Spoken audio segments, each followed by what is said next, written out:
اعوذ باللہ من الشیطان الرجیم، بسم اللہ الرحمن الرحیم۔ آپ دیکھ رہے ہیں اسلامک چینل۔ امید کرتی ہوں کہ آپ سب خیریت سے ہوں گے۔ اللہ تعالیٰ آپ سب کو ٹھیک ٹھاک رکھے۔ آج ایک نہایت ہی خوبصورت واقعہ بیان کر رہی ہوں۔ ایک غلام تھا، ایک دن وہ کام پر نہ گیا تو اس کے مالک نے سوچا کہ مجھے اس کی تنخواہ میں کچھ اضافہ کر دینا چاہیے تاکہ وہ دل جمعی سے کام کرے اور آئندہ غائب نہ ہو۔ اگلے دن مالک نے اس کی تنخواہ سے زیادہ پیسے اسے دیے جو اس نے خوشی سے رکھ لیے، لیکن کچھ دنوں بعد وہ دوبارہ غیر حاضر ہوا تو اس کے مالک نے غصے میں آ کر اس کی تنخواہ میں کیا گیا اضافہ ختم کر دیا اور اس کو پہلے والی تنخواہ ہی دی۔ غلام نے اب بھی خاموشی اختیار کی تو مالک نے کہا، جب میں نے اضافہ کیا تو تم خاموش رہے اور اب جب کمی کی تو پھر بھی خاموش ہو کیوں؟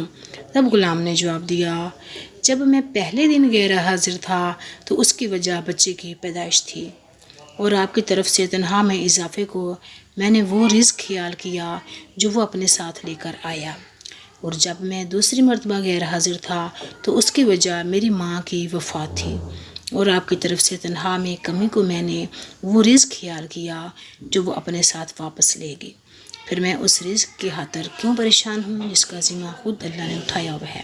اگر آپ کو ویڈیو پسند آئے تو سبسکرائب کریں، لائک کریں، شیئر کریں تاکہ آنے والے ہر ویڈیو کا نوٹیفیکیشن آپ تک پہنچ سکے۔ السلام علیکم ورحمۃ اللہ وبرکاتہ۔